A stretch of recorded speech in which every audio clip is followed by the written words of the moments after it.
अपनी पत्नी को याद कर लखन ने आंखों में आंसू भरकर कहा, नहीं महाराज, मैं ऐसा कदापि नहीं कर सकता। मेरी पत्नी उस दैत्य के चंगुल में है और उसे छुड़ाने के लिए मैं कुछ भी कर सकता हूँ। हे साधु बाबा, अब आप ही मेरी आखिरी उम्मीद हैं। घर तो मैं नहीं जाऊंगा, चाहे मेरे प्राण ही क्यों न चले जाएं। लखन की बात सुन साधु महाराज ने गहरी सांस ली और कुछ पल सोचने के बाद कहा, देख लो बेटा, मैं एक बार फिर कह रहा हूँ, उस दैत्य के सामने तुम्हारे बचने की संभावना बहुत कम है। लखन बोला, महाराज, मुझे मेरे प्राणों की जरा सी भी फिक्र नहीं है, आप तो बस मुझे उस तक पहुँचने का मार्ग बताए कृपया। लखन के दृढ़ निश्चय को देख महात्मा जी ने फैसला किया कि वे उसकी मदद करेंगे। गहरी सांस लेते हुए वे बोले, तो सुनो बेटा, दैत्य दंभिकासुर कोई साधारण राक्षस नहीं है। उसने सालों तपस्या करके देवताओं को प्रसन्न कर उनसे वरदान प्राप्त किया है कि जो कोई भी प्राणी उस पर हमला करेगा तो वह तुरंत पत्थर का बन जाएगा। उसे पराजित करने का सिर्फ एक ही उपाय है, वो है उसकी 7 गुत्थियों को हल करना, यानी उसके 7 प्रश्नों के सही जवाब देना।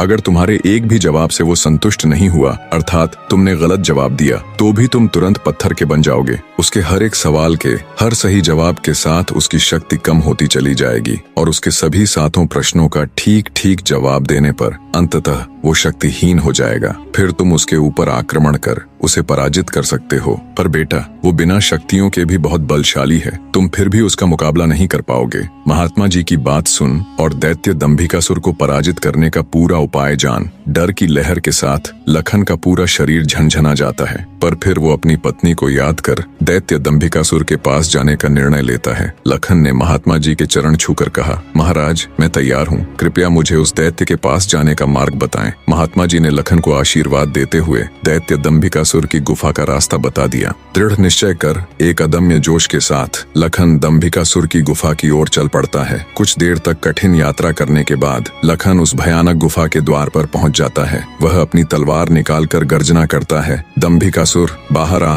और मेरा सामना कर। लखन की ललकार सुनकर दंभिकासुर गुफा से बाहर आता है और क्रोध में दहाड़ता है, कौन मूर्ख है जो मेरी शांति को भंग कर रहा है। भारी भरकम विशालकाय दानव को देख लखन के पूरे शरीर में सिरहन दौड़ गई। हिम्मत जुटाते हुए लखन बोला, हे दुष्ट राक्षस, मैं उस स्त्री का पति हूँ जिसे तू बलपूर्वक उठाकर लाया है। पूछ तेरे वो 7 सवाल, मैं जवाब देने के लिए तैयार हूँ। सवालों की बात सुन दंभिकासुर चौंक गया, फिर कुछ सोचकर बोला, ओ, तो तू उस धूर्त साधु से मिलकर आया है, उसी ने तुझे मेरे रहस्य का पता बताया है। पर अब क्या फायदा, मैं तेरी फूल सी पत्नी को तो कच्चा ही निगल गया हूँ। क्या स्वादिष्ट मांस था उसका। दैत्य दंभिकासुर का इतना कहना था कि लखन अपना आपा खो बैठा और आगे बढ़कर पूरी ताकत के साथ तलवार से दैत्य पर वार किया। लेकिन जैसे ही उसकी तलवार दैत्य को छूती है, देवताओं के वरदान के कारण वो भी तुरंत पत्थर का बन जाता है।